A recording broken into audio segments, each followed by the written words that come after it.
सबसे पहिले आरसी म्हणजे काय, नेमकं रीडिंग कॉम्प्रिहेन्शन मध्ये काय काय असतं एक एक करून समजून घेऊया. काय नेमकं करायला पाहिजे, आयडियली स्ट्रॅटेजी काय असायला पाहिजे. मग मी म्हटलं हे सगळेच्या सगळे ऑलरेडी जे सांगितलं ते सगळेच्या सगळे काय आहेत, मिथ्स आहेत, चुकीच्या संकल्पना आहे की माझं इंग्लिश कच्चं आहे, मला कसं होईल, काय होईल, वाचता येत नाही, मला खूपच अवघड जातं. बिलकुल नाही बाळांनो. दोन प्रकारे उत्तर तुम्ही काढू शकता. ज्याला काहीच समजत नाहीये, ज्याला काहीच येत नाहीये, आरसी वाचून सुद्धा होत नाही, खूप जास्त वेळ त्याच्यामध्ये जातो, आणि अशा सगळ्या पर्सनसाठी, सगळ्या स्टुडंटसाठी मी आयडियल पर्याय काय आहे ते एक एक करून सांगणार आहे. त्यामुळे नीट शांततेत सगळं लेक्चर बघून घ्या. लक्षात येऊन जाईल की आपल्याला नेमकं काय करायचं आहे. जिथून आपल्याला शून्य भेटणार तिथून एक किंवा दोन तरी आपल्याला काढता येतं का, तेवढं सुद्धा आपल्याला भेटलं तरी चालेल. ठीक आहे. टोटल 2 पॅराग्राफ येतील, त्या 2 पॅसेज येतील. 2 पॅसेज पैकी एक जरा ठीकठाक असेल, इझियर असेल, आणि दुसरा जरा मॉडरेट लेवलचा असेल. जो ठीकठाक वाला आहे तो तुम्हाला तसा पण पूर्ण जमून जाईल, पण पॅसेज मध्ये काही खूप जास्त ट्विस्ट केलेला नसेल. पॅसेज साधा सोपा येईल, पण क्वेश्चन मध्ये मात्र भरपूर ट्विस्ट आपल्याला बघायला भेटतील. राईट. चला मग बघूया काय नेमकं याच्यामध्ये असणार आहे. सगळ्यात पहिल्यांदा काय करायचं आहे, समराइज द पॅसेज. पॅसेज जो असतो त्या पॅसेजला पूर्ण आपल्याला समराइज करायचं आहे. मग समराइज करण्यासाठी first what we need to do, आपल्याला काय करावं लागेल, पहिल्यांदा get through the idea of the passage. पॅसेजची पूर्णच्या पूर्ण आयडिया आपल्याला असली पाहिजे. टोन ऑफ द ऑथर, ऑथरला नेमकं काय म्हणायचंय. मेनली आतापर्यंतचा इतिहास बघता क्रिटिसिझम बेस किंवा इन्फॉर्मेटिव्ह बेस अशा टाईपचे पॅसेज आपल्याला बघायला भेटतील. जर आपण AFO चे जर पॅसेजेस प्रिव्हियस किंवा मेमरी बेसवाले जर आपण चेक केले तर त्यात आपल्याला दिसेल की मॅक्झिमम पॅसेज जे येतात ते क्रिटिक्स वरती बेस आहे. क्रिटिकल ज्याला म्हणतो आपण ते वाले बेस आहे, किंवा ज्यांच्यामध्ये टोन आपल्याला जे बघायला भेटतील ते वाले टोन जे आहेत ते maximum informative, science technology related, biology related, त्यानंतर बँकिंग रिलेटेड, AIचा यूज याच्यामध्ये ॲग्रिकल्चर सेक्टरमध्ये कसा केला जातो या रिलेटेड, सायन्सचा वापर ॲग्रीमध्ये कसा, ह्या टाईपमध्ये आपल्याला बरेचसे पॅसेजेस जे आहेत ते बघायला भेटतील. सोबत जो आहे एक पॅसेज आपल्याला थोडासा वेगळा आणि एक जो आहे तो ॲग्री फील्डशी रिलेटेड. मोस्टली जेवढे पण पेपर झालेत त्यामध्ये बँकिंग रिलेटेड एखादा, बँकिंग फायनान्स रिलेटेड आणि एक ॲग्री रिलेटेड पॅसेज, असे 2 पॅसेज जे आहेत ते आपल्याला बघायला भेटतील. मग यांचा विचार करता काय केलं पाहिजे, पहिल्यांदा ऑथरचा टोन नेमका काय तो बघून घ्या. व्हॉट ऑथर वॉन्ट्स टू से तो एकदा समजून घ्या. ऑथरचे टोन नेमके काय असतात याबद्दल एक मित्रांनो आपला ऑलरेडी बॅच मध्ये एक लेक्चर आहे, ते लेक्चर बघून घ्या. ऑथरचे वेगवेगळे टोन्स कसे बनतात. ठीक आहे. त्यातले कामाचे मेनली मी म्हटलं डिस्क्रिप्टिव्ह, इन्फॉर्मेटिव्ह, नरेटिव्ह किंवा क्रिटिक्स वाले जे आहे, क्रिटिकल वाले जे आहेत हे आपण ऑलरेडी डिस्कस केलेले. टीका करणं वगैरे म्हणतो दॅट इज द क्रिटिक्स, आणि इन्फॉर्मेशन प्रोव्हाइड करणं त्याला म्हणतो आपण इन्फॉर्मेटिव्ह. या टाईपचे ऑथरचे टोन जे आहेत ते आपल्याला कळले पाहिजे. मग ऑथरला जर काय म्हणायचं ते आपल्याला कळलं तर आपल्याला अंदाज लावता येतो त्या शब्दांचा मिनिंग नेमका काय असेल. त्या रीड बिटवीन द लाईन्स, त्या लाईन्स मध्ये नेमके मिनिंग काय ते आपल्याला याच्यातून फाइंड आउट करता येतात. Take the pause in between and frame questions. Pause घ्यायचा आहे आणि त्याच्यानंतर बेस आपल्याला काय करायचं आहे, क्वेश्चन्स जे आहेत ते बनवायचे आहे. Focus on the bold words, जे वाक्यामध्ये दिलेले बोल्ड वर्ड्स आहे त्या बोल्ड वर्डला आपल्याला काय करायचं आहे, फोकस करायचं आहे, आणि त्याच्या आजूबाजूचं जे काय असेल ते 2दा 3दा 4दा पुन्हा पुन्हा रीड करा. या व्यतिरिक्त मग सगळं झाल्यानंतर समराइज द पॅसेज. पॅसेजला मग काय करायचं, समराइज करायचं. ठीक आहे. सो ओव्हरऑल या पद्धतीने आपण गेलं पाहिजे. आता हे करत असताना मला आणखी काही गोष्टी जाणवल्या आणि त्या गोष्टींबद्दल मी डिस्कस करतो आज.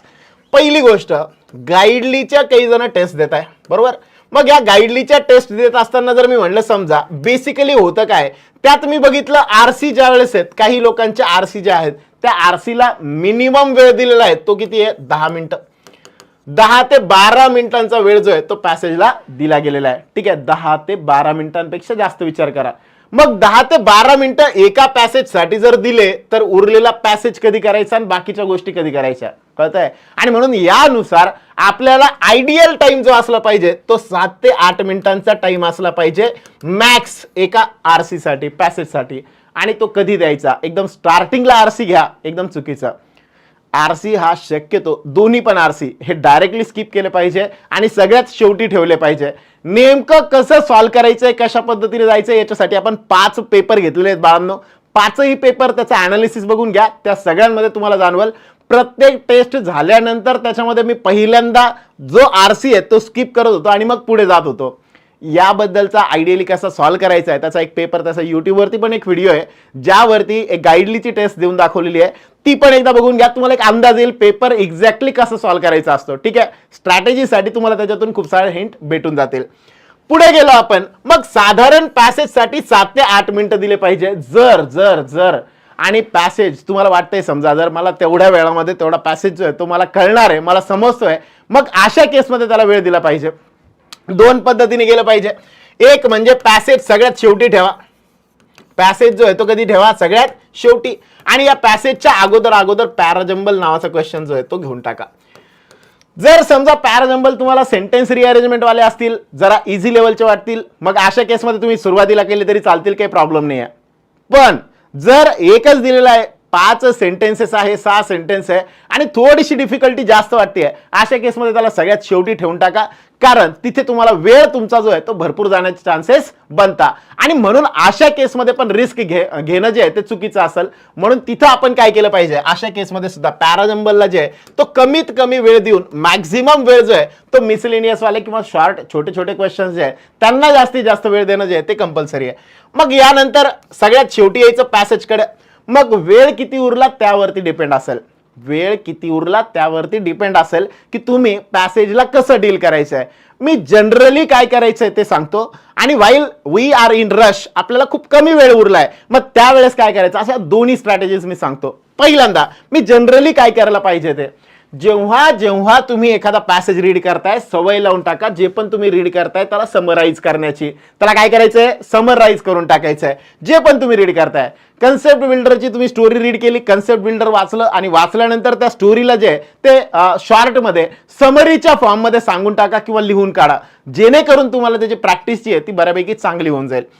दुसरं, आयडिया ऑफ द पॅसेज, पॅसेजमध्ये नेमकं काय सांगितलेलं आहे त्याची आयडिया घेऊन टाका. आणि मग त्याच्यानंतर तिसरा, टोन ऑफ द ऑथर. इथपर्यंत ओके. सगळ्यात महत्वाचा मुद्दा तो म्हणजे take the pause between and frame questions. Pause घ्यायचा आहे आणि सोबत सोबत क्वेश्चन्स तयार करायचे. जो पण पॅसेज तुम्ही वाचताय तो वाचत असताना छोटा पॉज घ्यायचा आणि सोबत सोबत फ्रेम क्वेश्चन्स आणि क्वेश्चन्स तयार करायचे. हे ज्यावेळेस तुम्ही करायला लागाल त्यावेळेस तुम्हाला काय होईल, 2 गोष्टी होतील.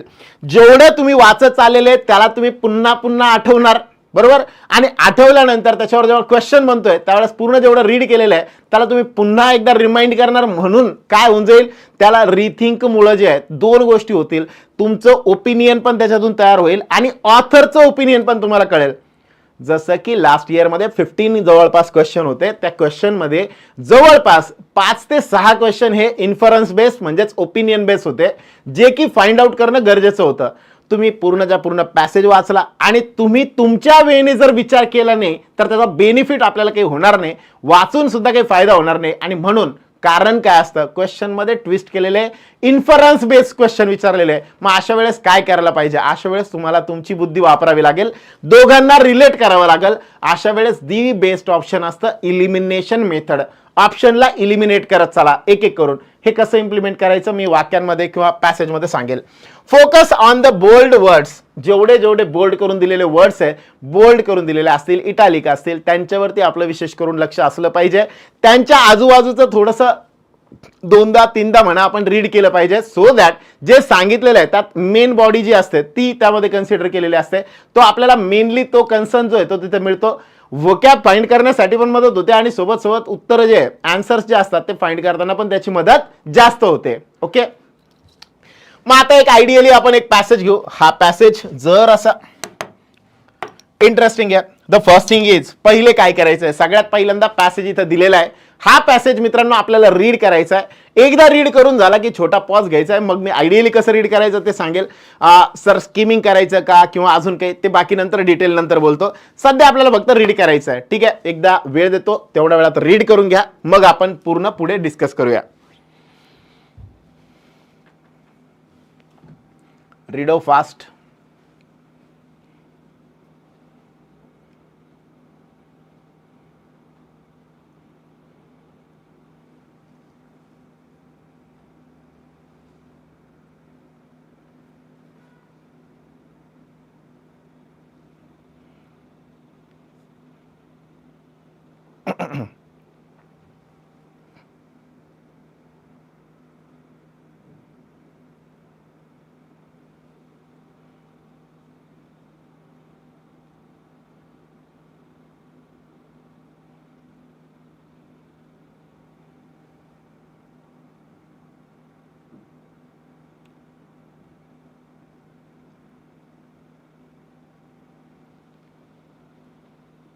डन.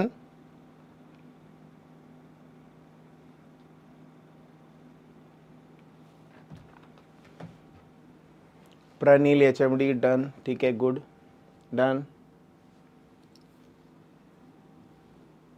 डन. ठीक है, ऋतुजा डन. ठीक है, चलो रेडी सब लोग. सगळ्यांचं आलं का?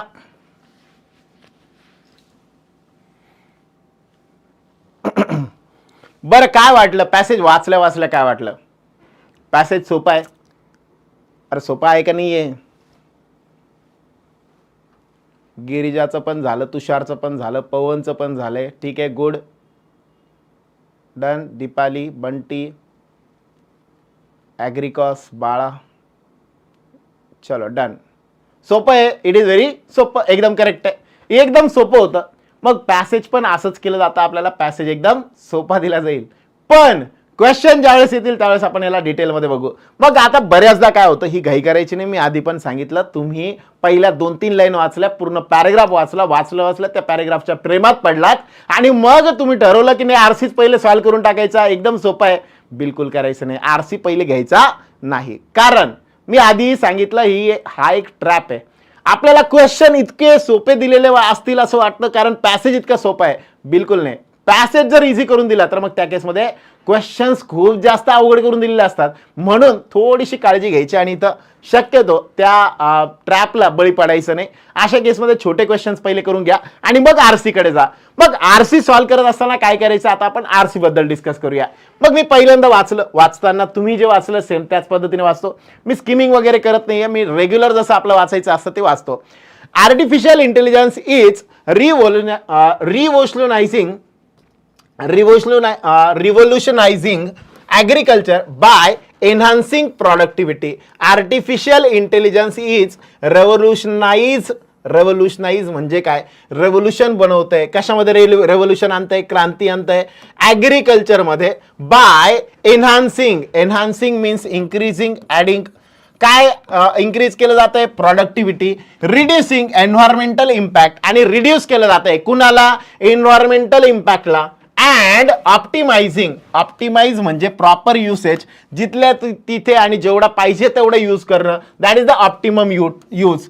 रिसोर्सेस मॅनेजमेंट, मग रिसोर्स मॅनेजमेंटला प्रॉपरली युटिलाइज करून काय केलं जातंय तर एआयच्या माध्यमातून ॲग्रिकल्चर सेक्टरमध्ये एक वेगळ्या पद्धतीची क्रांती आणली जाते एआयचा वापर करून. यातून प्रोडक्टिव्हिटी वाढते आणि एन्व्हायरमेंटचा जो काही इम्पॅक्ट होतो प्रोडक्टिव्हिटीवरती तो कमी केला जातो आणि सोबत जेवढे पण अवेलेबल रिसोर्सेस आहे त्याला प्रॉपरली युटिलाइज केलं जातं.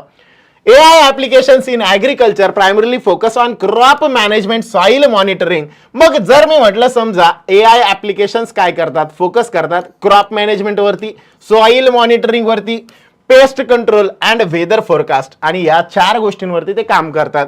फॉर इन्स्टन्स AI पॉवर्ड, आणि कोणते 4 गोष्टी होत्या. पहिली गोष्ट क्रॉप मॅनेजमेंट, कोणतं क्रॉप त्या ठिकाणी घेतलं पाहिजे. दुसरं सॉइल मॉनिटरिंग. तिसरं पेस्ट कंट्रोल, सॉइल कोणत्या पद्धतीची असली पाहिजे ती मॉनिटर करणं याबद्दल. पेस्ट कंट्रोल जो असतो तो, अँड वेदर फोरकास्टिंग, आणि या सोबत वेदरचं फोरकास्टिंग करणं या गोष्टींबद्दल जे आहे ते बोललं जाते. For instance AI powered sensors can analyse soil health. AI powered जे काही सेन्सर्स असतात ते काय करतात, सॉइलला अनालाइज करतात, सॉइलची हेल्थ अनालाइज करतात. कशी अनालाइज करतात सॉइलची health, by detecting nutrients level, न्यूट्रिएंटची लेवल जी आहे ती डिटेक्ट केली जाते. And moisture content which helps farmers decide the type and quantity of fertilisers required. त्या एरियामध्ये किंवा त्या फार्ममध्ये किती पद्धतीचं किंवा किती कोणत्या क्वालिटीचं फर्टिलायझर लागणार आहे, कोणत्या क्वांटिटीमध्ये, आणि त्या सोबत टाईप कोणता असेल, ह्या सगळ्या गोष्टी डिसाइड होण्यासाठी मदत होते कोणाला, फार्मरला. This approach not only boost crop yield but also reduces the risk of soil degradation due to over fertilization. जास्तीचे फर्टिलायझर्स वापरल्यामुळे सॉइलची जी काही विशेष करून आपण म्हटलं त्याची डिग्रेडेशन होतं, डिग्रेड होणं, व्हॅल्यू जी आहे ती कमी होणं. मग ते जे सॉइलचं डिग्रेडेशन होतं त्याबद्दल सुद्धा त्यापासून सुद्धा हा अप्रोच आपल्याला काय करतो, वाढवतो, मदत करतो. ठीक आहे. सो ह्या पद्धतीने आपण म्हटलं तर पहिल्या पॅरामध्ये सांगितलं. मग आता इथं काही क्वेश्चन्स करा. ज्या वेळेस एखादा पॅरेग्राफ तुम्ही पॅसेज वाचताय, त्यातला एक छोटा पॅरेग्राफ आला, एक बीट आलं, तेवढं बीट वाचल्यानंतर छोटा पॉज घ्या. कशाबद्दल पॅसेज आहे? It is related to AI, use of AI in agriculture. त्याच्यानंतर पुढे गेल्यानंतर वाचलं कोणत्या कोणत्या पार्टमध्ये ते मदत करतं, फोकस करतं कशावरती? सॉईल मॅनेजमेंट, सॉईल मधले जे आहे ते मॉनिटर करणं, त्यानंतर क्रॉप मॅनेजमेंट, त्याच्यानंतर सोबत आपण म्हटलं तर पेस्ट कंट्रोल, फर्टिलायझर्स कोणते कोणते वापरायचे त्याच्याशी रिलेटेड मदत करतं. सो अशा गोष्टी ज्या आहेत त्या सेन्सरच्या माध्यमातून ज्या आहेत त्या केल्या जातात. त्यानंतर अजून सांगितलं की AI सेन्सर जे आहेत ते अजून मदत करतात सॉईलला मॉनिटर करण्यासाठी, त्याची हेल्थ कशी आहे, सॉईल हेल्थ जी आहे ती चांगली आहे किंवा वाईट आहे त्याच्यासाठी मदत करतं.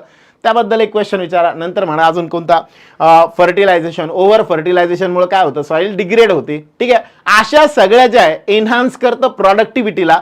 सोबत अजून काय म्हटलं? रिड्यूस एन्व्हायरमेंटल इम्पॅक्ट, एन्व्हायरमेंटचा इम्पॅक्ट कमी करतं, आणि ऑप्टिमायझिंग रिसोर्स मॅनेजमेंट, आणि रिसोर्सेस जे आहे त्यांना प्रॉपरली ऑप्टिमम युटिलिटीसाठी कसं वापरलं जाऊ शकतं याबद्दल या ठिकाणी सांगण्यात आलं आहे. असे मी 3 क्वेश्चन विचारले. मग 3-4 क्वेश्चन विचारले, त्यांचे उत्तरं मी घेतले आणि मी पुढे गेलो. ठीक आहे, एवढं वाचलं एवढं क्लिअर का? जेवढं वाचून झालं तेवढं क्लिअर लक्षात आहे का?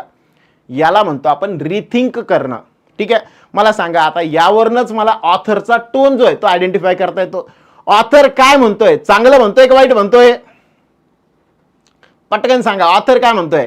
AIचा यूज करणं ॲग्रिकल्चरमध्ये चांगलं आहे का वाईट आहे? चांगलं आहे ना? अरे यस नो. मग ऑथर जे सांगतोय ते काय सांगतोय? पॉझिटिव्ह गोष्ट सांगतोय, पॉझिटिव्ह इम्पॅक्ट सांगतोय. Right, very good. मग यावरनं आपण म्हणू शकतो ऑथरचा जो टोन आहे तो कसा टोन आहे? ज्या पण गोष्टी आहेत त्यांच्याशी रिलेटेड ऑप्टिमिस्टिक वाला टोन आहे, आशावादी आहे, चांगली गोष्ट आहे, पुढे काहीतरी होणार आहे, यालाच ऑप्टिमिस्टिक म्हणू शकतो, यालाच आपण पॉझिटिव्ह टोन म्हणू शकतो. ओके का? सगळ्यांना कळतंय? हां, चांगलं आहे. Good good good good. चलो पॉझिटिव्ह वाला टोन. अब चलते आगे. हा पहिला पॅरा वाचला, क्वेश्चन्स फ्रेम केले आणि समराईज केलं त्याला आपण, आणि पुढे गेलो. आता दुसरा पॅरा आपण वाचूया. पटकन एकदा रीड करून घ्या.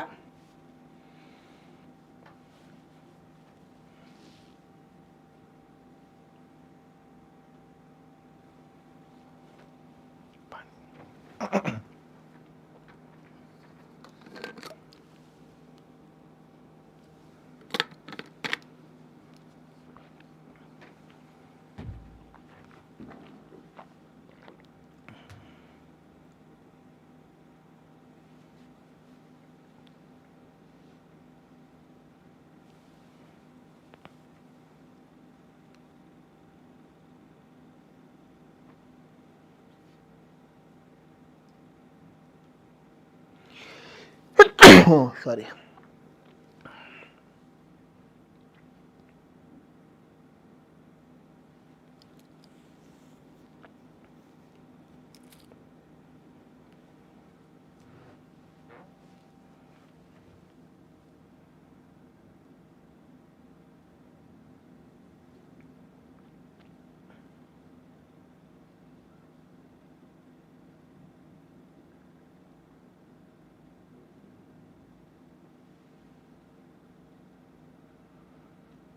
Done done done done. ठीक आहे, चलो डन सगळ्यांचं. अब चलते आगे. Another major application of AI is in precision farming. कोणती फार्मिंग?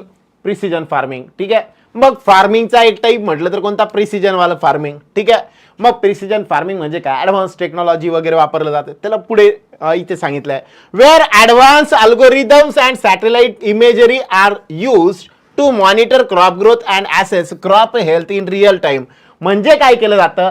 जर जे क्रॉप लावलेलं आहे त्याला मॉनिटर करायचं आहे, त्या मॉनिटर करण्यासाठी एक AI बेस असे जे मेजर ऍप्लिकेशन जे आहे त्या माध्यमातून प्रिसिजन फार्मिंग केली जाते, जिथे ऍडव्हान्स्ड अल्गोरिदम आणि सॅटेलाइट इमेजेस जे आहे त्यांच्या माध्यमातून जे मॉनिटर केलं जातं. कुणाला? क्रॉप ग्रोथला. क्रॉपची ग्रोथ जी आहे जेवढी व्हायला पाहिजे तेवढी आयडियल आहे का? And assess crop health in real time. Assess म्हणजेच काय करणं? मॅनेज करणं. मग ती जी हेल्थ जर नसेल तर तशी ठेवणं, तशी तयार करणं, किंवा जर ती हेल्थ चांगली असेल तर अजून कशी इम्प्रूव्ह करता येईल याबद्दल विचार करणं. या दोघांसाठी आयडियल आणि लिस्ट किंवा आपली स्थिती सध्याची रिअल टाइम या दोन्ही गोष्टी सांगितल्या जातात. This technology enables farmers to detect potential issues such as water stress or pest infestations early, allowing timely interventions. आणि या टेक्नॉलॉजीच्या माध्यमातून काय काय केलं जातं? सगळ्यात पहिली गोष्ट, जे काही डिटेक्ट केलं जातं पोटेन्शियल इश्यूज, काय काय इश्यूज होऊ शकतात, जसं की पहिला इश्यू वॉटर स्ट्रेस, पाण्याची कमतरता जास्त, त्यानंतर पेस्ट वरती इन्फेस्टेशन्स अर्ली, त्या जर हे झाले समजा पेस्ट इन्फेक्ट म्हणजेच काय इन्फेक्शन्स वगैरे झाले किंवा त्याला कंट्रोल करणं, या सगळ्या गोष्टी ज्या आहेत त्या अर्ली इंटरव्हेन्शन करून काय केलं जाऊ शकतात, थांबवल्या जाऊ शकतात. By using predictive analytics. पुढे अजून काय केलं जातं, फोरकास्ट केलं जातं. काय केलं जातं, फोरकास्ट केलं जातं.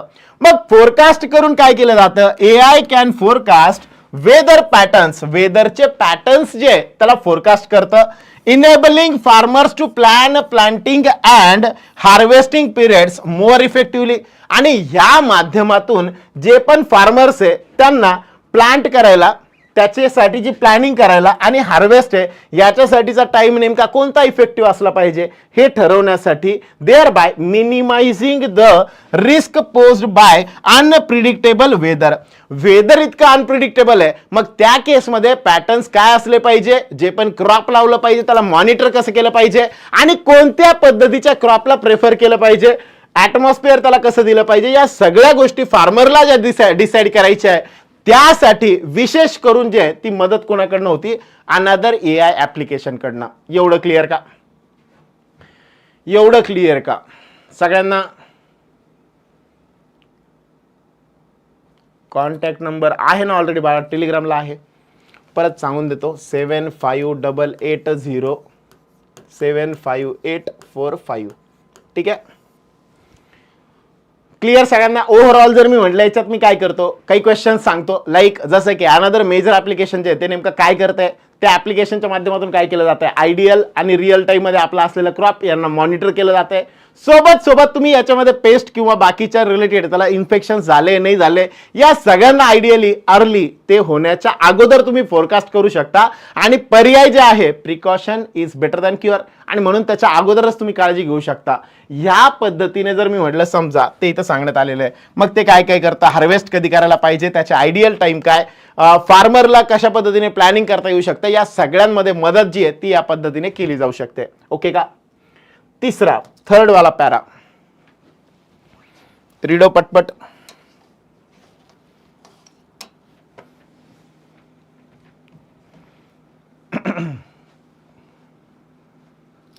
पॉझिटिव्ह सांगितले, करेक्ट आहे.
डन.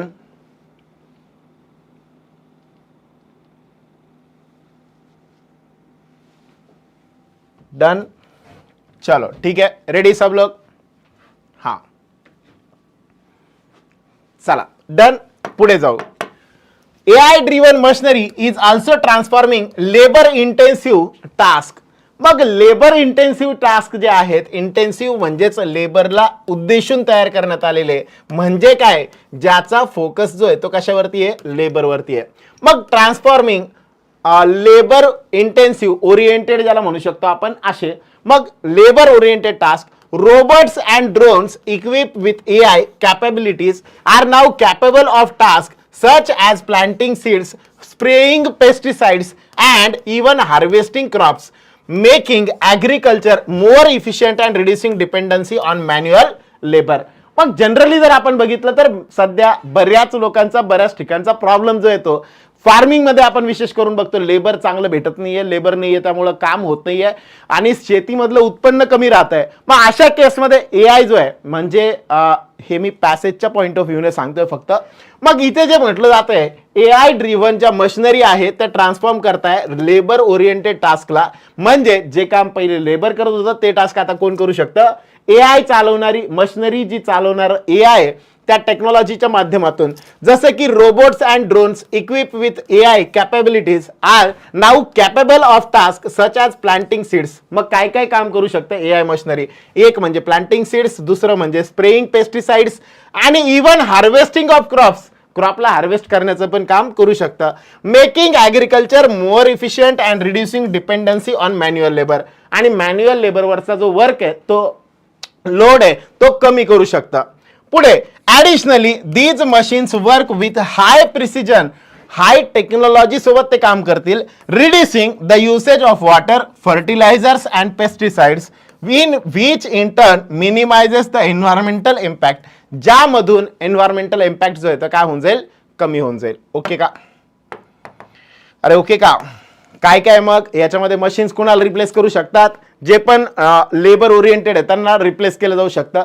4 वेगवेगळे टास्क सांगितले की जे केले जाऊ शकतात. हार्वेस्ट करणं, त्याच्यानंतर म्हटलं प्लांटिंग सीड्स, स्प्रे करणं, पेस्टिसाइड्स वगैरे जे आहे ते वापरणं, आणि ॲग्रिकल्चरला जे आहे तर मोर इफिशियंट बनवणं आणि लेस डिपेंडंट बनवणं. या सगळ्या गोष्टी समराईजमध्ये आपण सांगू शकतो. ओके का, समराईज फॉर्ममध्ये. यानंतर मी म्हटलं समजा शेवटचा पॅरा, लास्ट पैरा, पटकन रीडो एक बार फिर से.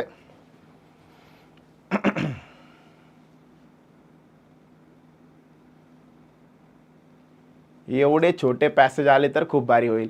अरे बाळा, एवढे छोटे एक एक पॅसेज नाही येतो, एकच पॅसेज आहे, त्याला 4 पार्ट मध्ये मी डिवाइड करून ठेवलंय. ठीक आहे, एकच पॅसेज बाळांनो, तर 4 पॅरेग्राफ मध्ये घेतलेले आपण.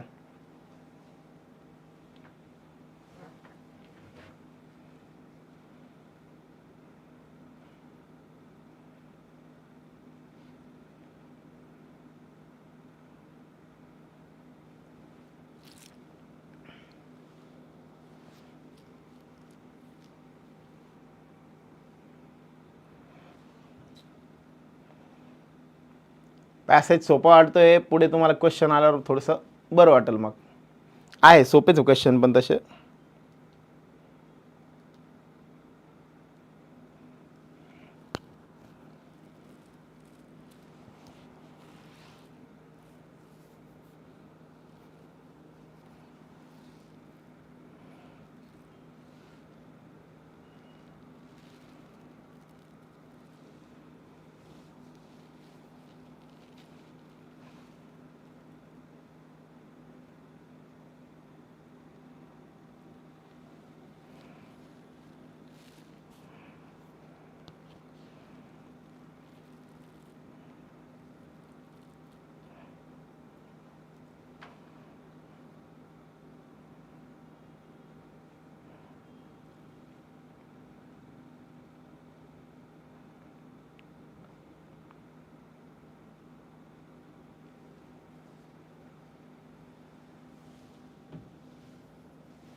Okay done.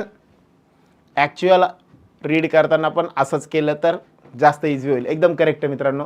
मी तेच सांगण्याचा तुम्हाला प्रयत्न करतोय, पुढे मी ते डिस्कस करेल आता. ठीक आहे, चलो ओके डन. सगळ्यांचं आलंय. तात्याचा पॅसेज येईल का उद्या?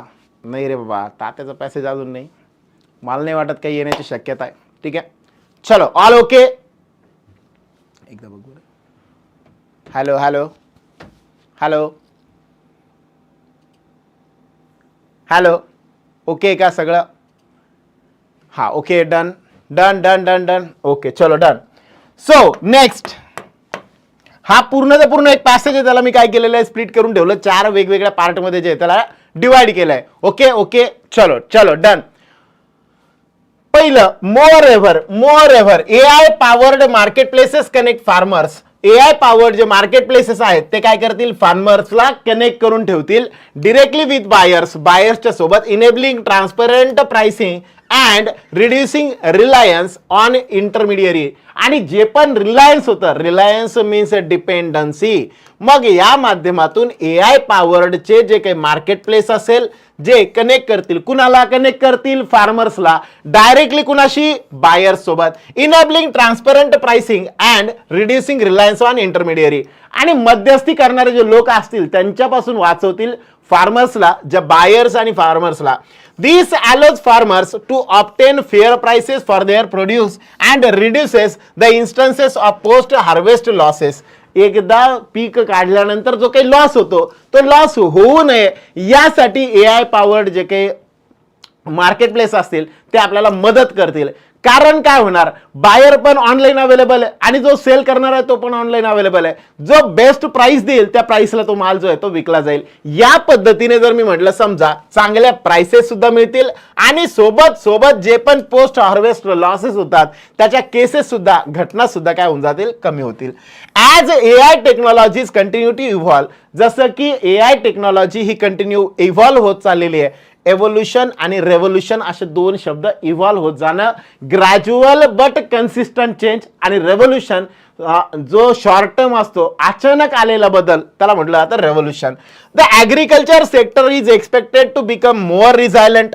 मग जे काही कन्सिस्टंट आहे, ॲग्रिकल्चर हे असं सेक्टर आहे की जे मोर रिझायलंट बनत चाललेलं आहे. म्हणजेच काय, कन्सिस्टंट असणारं, सस्टेनेबल, जास्त काळ टिकणारं, and capable of feeding a growing global population. आणि जास्त ग्लोबल पॉप्युलेशन जी आहे त्याला अजून चांगल्या पद्धतीने फीड करणारं बनत चाललंय.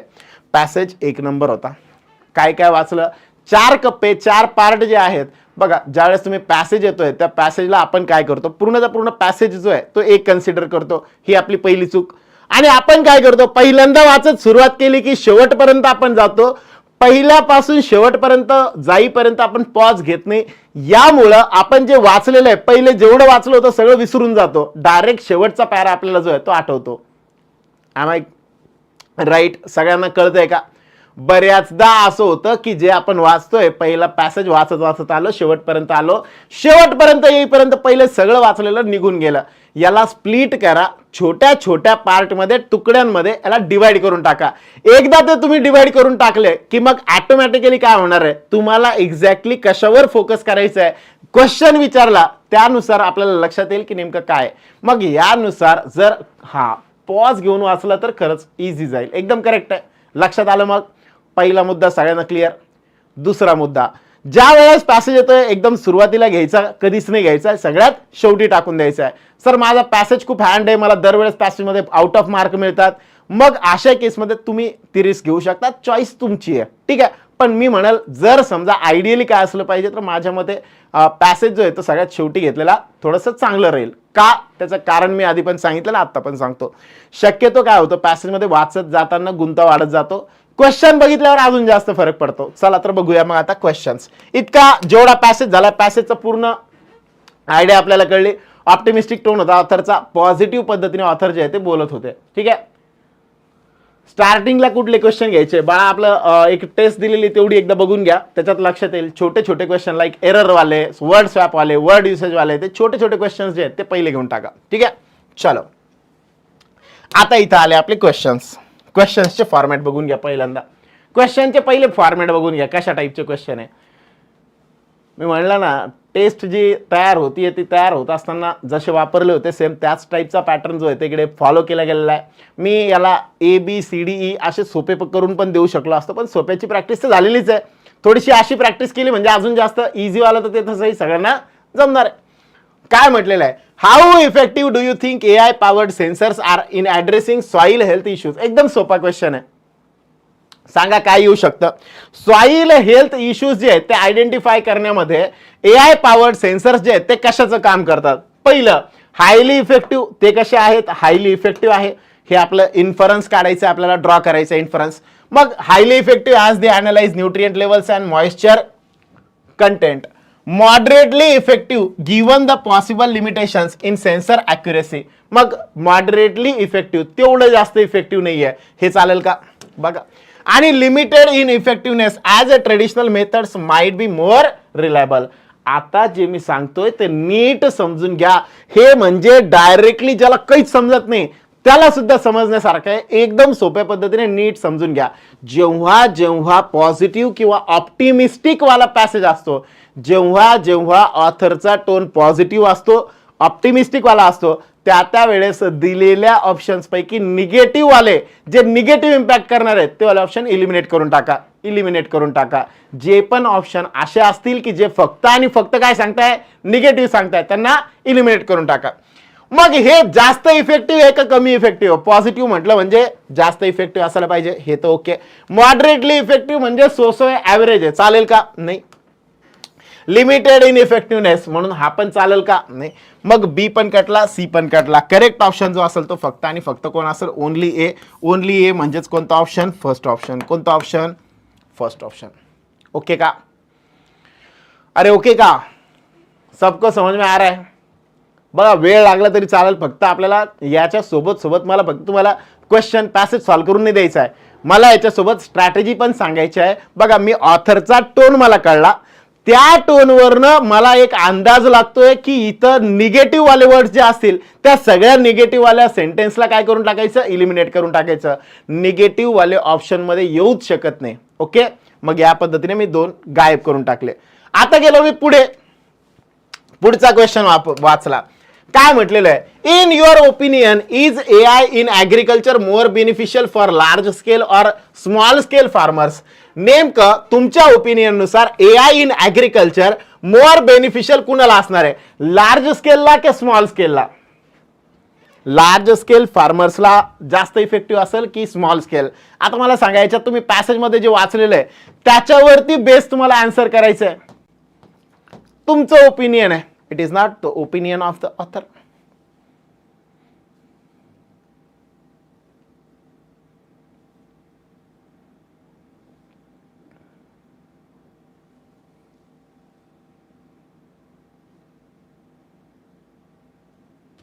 हा, व्हेरी गुड, व्हेरी गुड. ए म्हणताय, सुयोग, प्रनील, स्नेहा, सिद्धेश, परफेक्ट, रोहन, कोमल, सगळ्यांचं ए आन्सर आहे.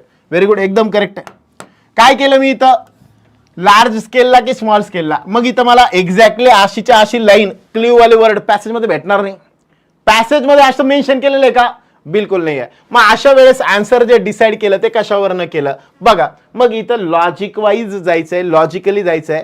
सी वाला, primary beneficial for small scale farmers as it levels the playing field.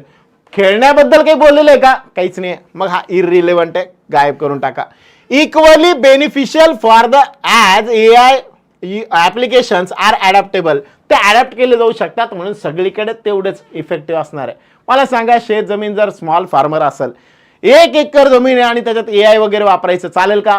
Labour त्याच्याकडे ऑलरेडी घरचेच मेंबर घरी बसून आहे, बरोबर? आणि मग AI वापरलं नाही चालणार, त्याची कॉस्ट भरपूर आहे ना. मग ती जास्त बेनिफिशियल कुणाला असेल? फक्त आणि फक्त लार्ज स्केलला. म्हणून इथं करेक्ट ऑप्शन जो पाहिजे तो पाहिजे पुन्हा एकदा only first. Only first. Okay का? Only first. पुढचा ट्राय करा, पुढचा ट्राय करा.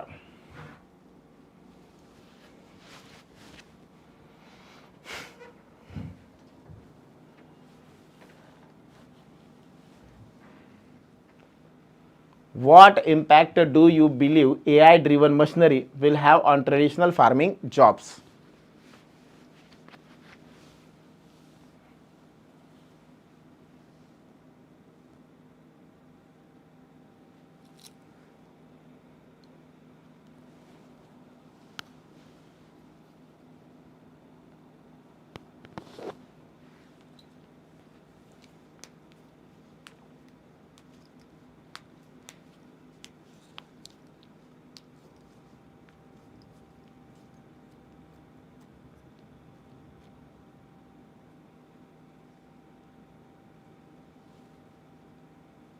डन. हाँ 3 बी बी पण म्हणणे. चलो देखते हैं. पहिली गोष्ट काय इम्पॅक्ट होईल कशावरती, AI driven machinery will have on traditional farming jobs. मग जुन्या काळातले जे काही जॉब्स होते त्याच्यावर काही परिणाम होईल का, होईल तर काय होईल. It will lead to a decline in traditional farming jobs due to automation. आता आपण म्हटलं होतं इथं ऍक्च्युअल वाक्य जशाच तसं तुम्हाला सापडणार नाही, पण ह्याच्याशी रिलेटेड दुसऱ्या किंवा तिसऱ्या पॅरामध्ये आपण एक वाक्य वाचलं होतं की लेबर ओरिएंटेड जे आहे ते काम करतं एआय ड्रिव्हन मशिनरी. मग लेबर ओरिएंटेड काम करतं म्हणजेच काय करतं, ड्रोन वगैरेच्या सहाय्याने आपण म्हटलं होतं राईट. मग त्यानुसार जॉब जे ओल्ड वाले जॉब जे ते परत असतील का, बिलकुल नाही. मग it will lead to a decline होईल का, हा होईल, हे करेक्ट वाला वाक्य आहे. It will create new jobs focus on AI technology management. ज्याला एआय वापरता येत असेल ते जॉब्स अजून वाढतील, एकदम करेक्ट आहे, हे पण होईल. It will have little to no impact on traditional job. काहीच इम्पॅक्ट होणार नाही, असं होणार आहे का. जुन्या जॉबवरती जर लेबर ओरिएंटेड एआय मशिनरी काम करते तर याच्यावरती इम्पॅक्ट होईलच ना. मग तो कमी होईल जास्त होईल, पण इथं म्हटलेलं आहे नो इम्पॅक्ट. मग नो इम्पॅक्ट नाही चालणार, म्हणून हा कॅन्सल. ए आणि बी वाला ऑप्शन शोधा. बोथ ए अँड बी म्हणजेच कोणता, 3 नंबरचा करेक्ट वाला ऑप्शन. ओके का, अरे ओके का. पुढचा ट्राय करा. डू यू थिंक, पुढचं ट्राय करा.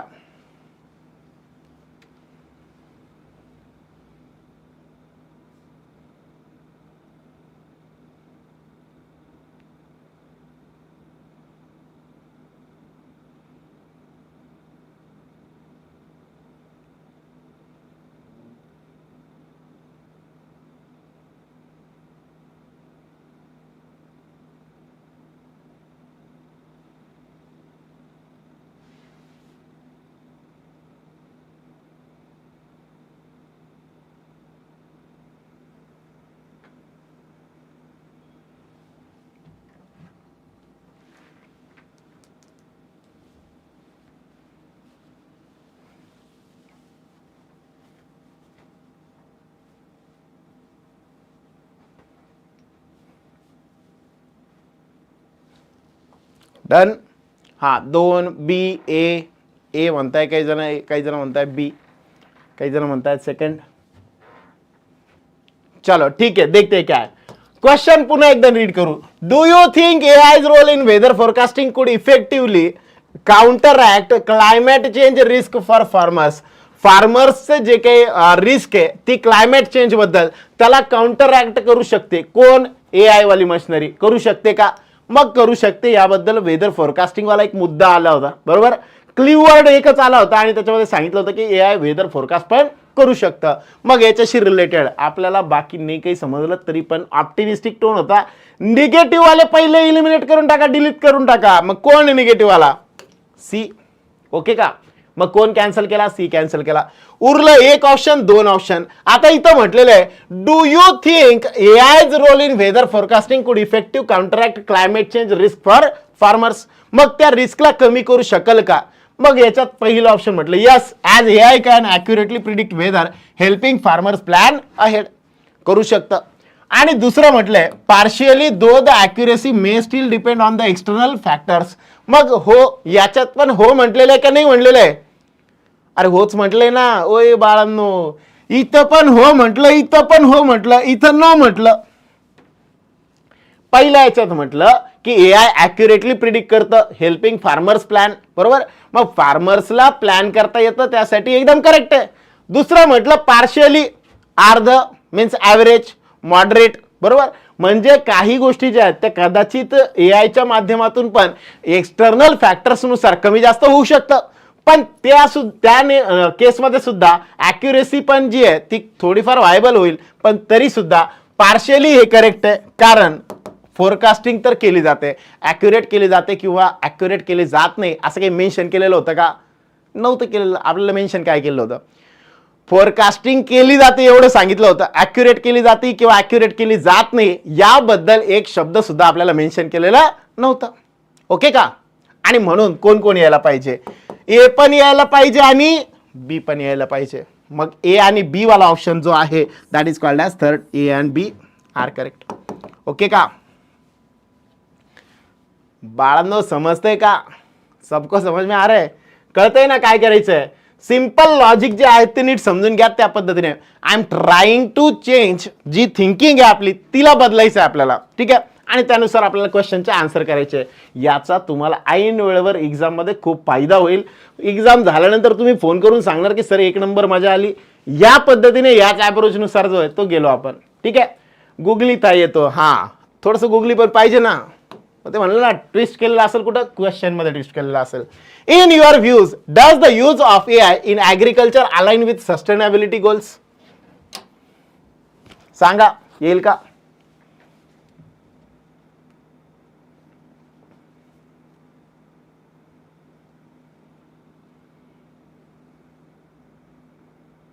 ड्रोन बेस्ड पॅसेज येईल असं वाटतंय, ठीक आहे.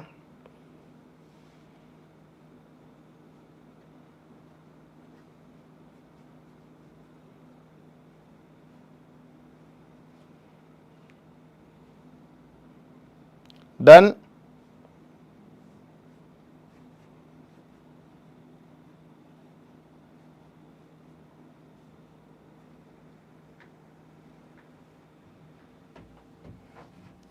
वा, व्हेरी गुड, 1 नंबर.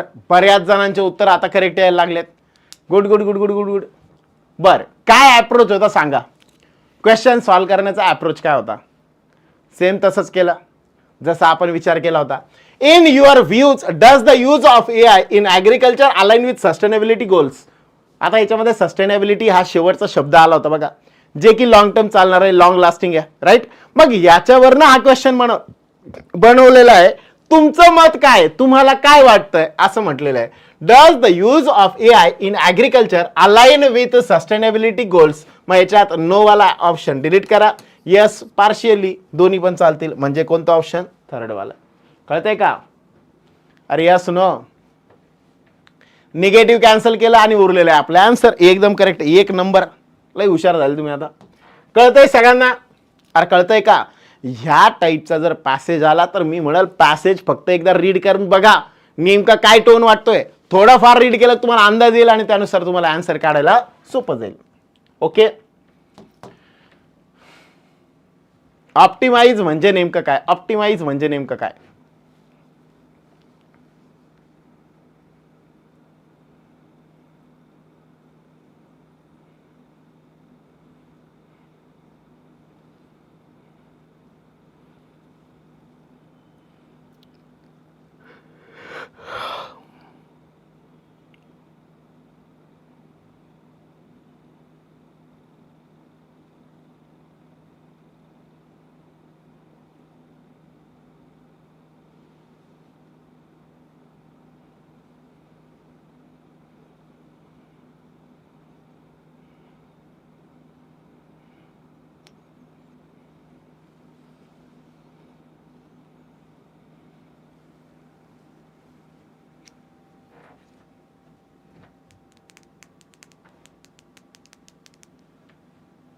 एक एक एक एक करेक्ट है.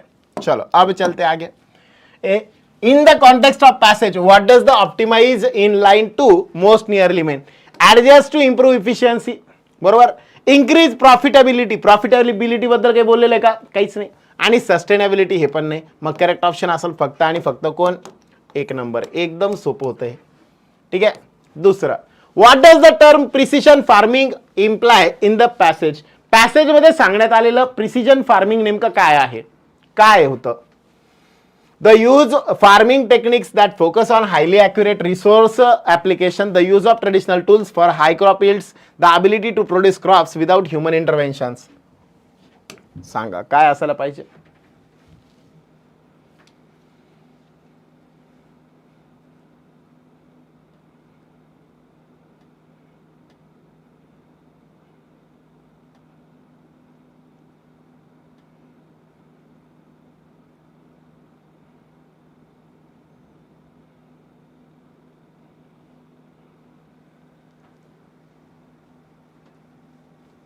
ए 4 नंबर पण आले. 4 काय? Both A and C. हाँ, काही जणांना वाटणं साहजिक आहे. ठीक आहे, चलो देखते. मिस्टर परफेक्ट तर ब्लँक ठेवून दिलंय, ठीक आहे.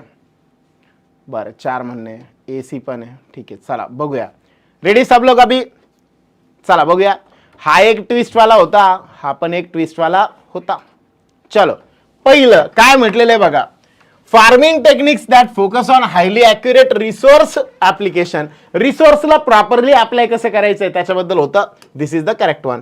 The use of traditional tools of high yield crops. High crop yields हे होतं का? ट्रेडिशनल मेथड होतं का? काढून टाका. बी वाला कॅन्सल. बी वाला इथं होता, याला कॅन्सल. बी वाला इथं होता, याला कॅन्सल. आणि ए बी सी होतं, याला कॅन्सल. मग दोन ऑप्शन उरले, आयदर फर्स्ट ऑर फोर. मग चेक करावं लागेल. 4 मध्ये म्हटलेलं आहे सी. सी चेक करा. The ability to produce crops without human intervention. आता नीट वाचलं तर कळेल आपल्याला, विदाउट ह्युमन इंटरव्हेन्शन नव्हतं, ह्युमन इंटरव्हेन्शन असणार आहे, पण त्या ह्युमनला मॉनिटर केलं जाणार आहे. किंवा जे पण जॉब जातील ट्रेडिशनल वाले जातील, पण एआय मशीन चालवणारे तरी पाहिजे ना. मग विदाउट ह्युमन इंटरव्हेन्शन झालं का ते? अरे झालं का? नाही झालं ना. मग अशा वेळेस जे आपल्याला पाहिजे ते काय पाहिजे? ह्युमन इंटरव्हेन्शन पण पाहिजे. म्हणजे हा वाला मुद्दा जो आहे तो हा चुकीचा आहे. मग करेक्ट फक्त कोणता मुद्दा आहे? Only first. कोणता मुद्दा आहे फरक? करेक्ट फक्त फर्स्ट. ऑलचे जॉब्स आहेत ना, एआय चे जॉब्स आहेत ना. व्हेरी गुड, तेच म्हणतोय. आणि म्हणून काय होईल? एआय चे जॉब्स आहेत म्हणजे हे तर जाणार, हे होणार नाही. मग करेक्ट फक्त कोण बनल? एकच, A. Good evening, good evening Mahesh. Mahesh sir आत्ता सेंटर झाले. चला ओके सगळ्यांना. आता नेक्स्ट वाला, the word resilient in the last line most nearly means. Resilient हा शब्द भरपूर वेळेस आलाय. आताच मला वाटतं IBPS क्लर्क वगैरे मध्ये पण एक पॅसेज विचारला होता, त्यामध्ये सुद्धा हा शब्द होता. ठीक आहे. काय असतं रिझिलियंट म्हणजे काय?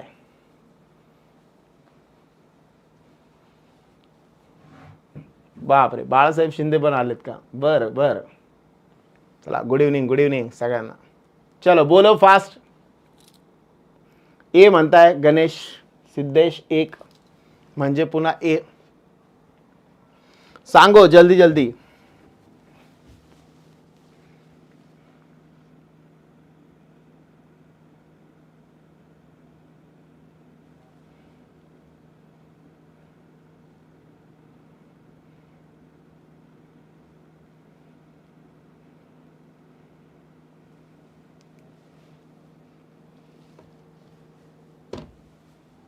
Okay done.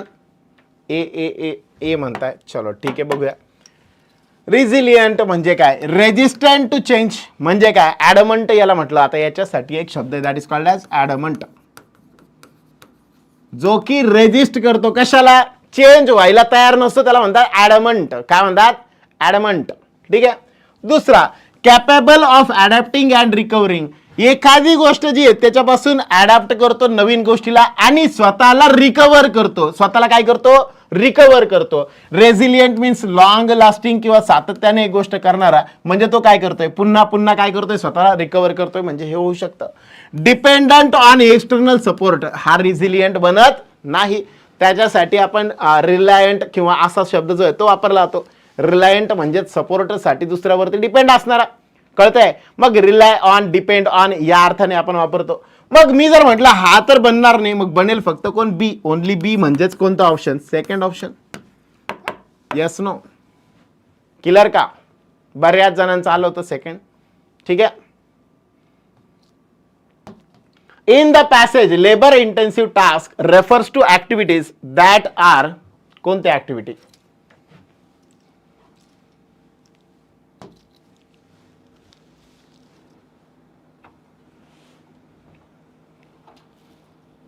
बोला काय काय यायला पाहिजे? सांगा पटपट.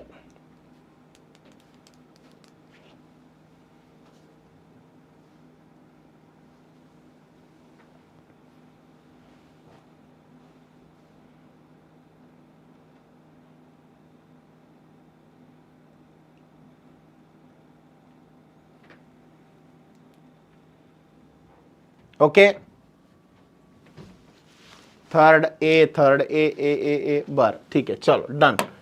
पहिली गोष्ट, लेबर इंटेन्सिव्ह म्हणजेच काय? Focused on labour. कोणावर जास्त ऑपरेट कोणावर असणार आहे? लेबर ऑपरेट करतील असे. बरोबर. मग त्यानुसार ए महेश ती सध्या काय करते? डबड्या. इधर टाइम आहे का? हा चलो ओके. या परत रिक्वायर सिग्निफिकंट मॅन्युअल एफर्ट म्हणजे काय, जे मॅन्युअल एफर्ट लागणारी गोष्ट आहे त्याच्यासाठी लेबर इंटेन्सिव्ह, म्हणजे हे तर करेक्ट आहे. Are complex and time consuming याच्याशी रिलेटेड होतं का, नाही. Depend on high skill levels, पण लेबर म्हणलं असतं तर एक वेळ विचार केला असता. हाय स्किल लेव्हल्स नाही चालणार, तिथं पाहिजे होतं हाय स्किल लेबर पाहिजे होतं. काय पाहिजे होतं, लेबर. आणि म्हणून करेक्ट ऑप्शन जो आहे तो फक्त कोण, ए नंबरचा, एक नंबरचा ऑप्शन जो आहे तो करेक्ट आहे. ओके का, अरे ओके का, कळतंय बाळांनो. आणि last one, what is the tone of the passage, हा असाच घेतलाय. ठीक आहे, चला पटकन बोला. हे एकदम सर्दी झालेल्याला पण जमल इतकं सोपं आहे. अरे बोलो, टोन कौन सा था. शेवटचा क्वेश्चन आहे आजचा, पटकन बोला. अय जत्रा, बोलो बोलो बोलो, है ना, बोलो. आलेच आहे तर पटापट, ज्यांनी लाईक करायचे बाकी असतील पटपट लाईक करून द्या. अय जत्रा, हा ना, पटपट लाईक्स आवडलं तर. ठीक आहे, चालो ओके. सगळ्यांना क्लिअर. अरे यस नो, काय यायला पाहिजे मग करेक्ट आन्सर, तुम्हीच सांगा, मी काही सांगणार नाही. सांगा पटपट.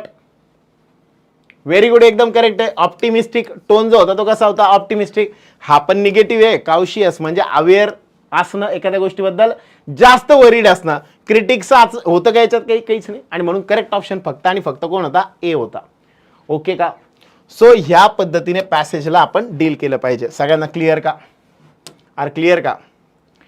आता जे सांगणार आहे ते सगळ्यात जास्त महत्वाचं आहे. बघा मित्रांनो, आता 2 दिवस राहिलेत फक्त. या 2 दिवसांमध्ये काय काय केलं पाहिजे, काय काय नाही. मी म्हणाल भरपूर जास्त काही वाचत बसण्यापेक्षा मी तुम्हाला काही सोर्सेस सांगतो. ॲटलिस्ट तिथल्या एक एक गोष्टी जे आहे, एक एक आर्टिकल जे आहे ते वाचायचं आहे, कंपल्सरी वाचायचं आहे. बघा, हा एक सोर्स आहे, nature.com नावाचा एक पार्ट आहे. त्याच्यामध्ये सब्जेक्ट टेक्नॉलॉजीमध्ये जा, तुम्हाला या टाईपचे काही सोर्सेस, यासारखे काही पॅसेजेस जे आहेत ते भेटतील. त्यानंतर दुसरं आहे scitekdaily.com नावाचं, याच्यावरती न्यूजमध्ये जा, टेक्नॉलॉजी वगैरे त्याच्याशी रिलेटेड भरपूर तुम्हाला भेटून जाईल. ही PDF मी शेअर करतो, त्याच्यात तुम्हाला हे सगळे भेटून जातील. या दोन्हीपेक्षा महत्वाचा हवाला EOS.org नावाची एक साईट आहे. ह्या साईटवरती न्यूज लेटर्स, प्रोजेक्ट्स, त्याचे वेगवेगळे टॉपिक्स दिलेले असतात. मी ही साईट जी आहे ती तुम्हाला ओपन करून दाखवतो नेमकं काय आहे याच्यावरती. ठीक आहे, या साईटवरती नेमकं काय काय असणार आहे बघा मित्रांनो.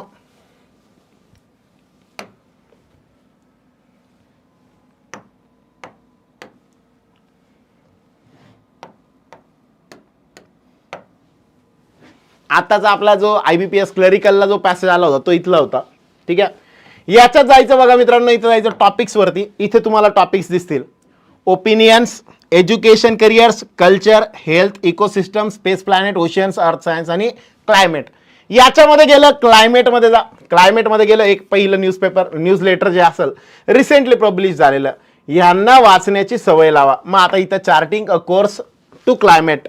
ठीक आहे, यातला एक एक वर्ड जो आहे, मीन्स तो एखादा वर्ड जो आहे तो ॲटलिस्ट बघून घ्या. आता हा पॅसेज मी वाचला आणि हे पॅसेज वाचल्यानंतर याच्यात नेमकं काय सांगितलंय त्याचा एक अंदाज लावला, एक समरी जी आहे त्या फॉर्मॅटमध्ये बघितला. याला रीड करायची हॅबिट लावून टाका. असे जे आर्टिकल्स आहे, तुम्ही द हिंदू करताय दॅट इज गुड, पण सोबत तुम्हाला वाटतंय समजा की मला पुढची पण तयारी, मेन्सच्या तयारीला पण आत्तापासून लागायचं आहे, तर अशा टाईपचे पॅसेजेस जे आहेत ते आपण करायला पाहिजे. ठीक आहे, बाकीच्या एक्झामसाठी, AFO साठी नाही.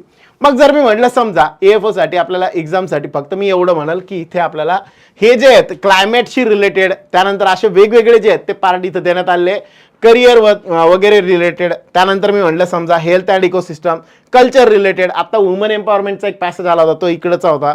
असे वेगवेगळे पॅसेज जे आहेत ते आपल्याला इकडे बघायला भेटतील. सो हे पॅसेजेस रीड करा.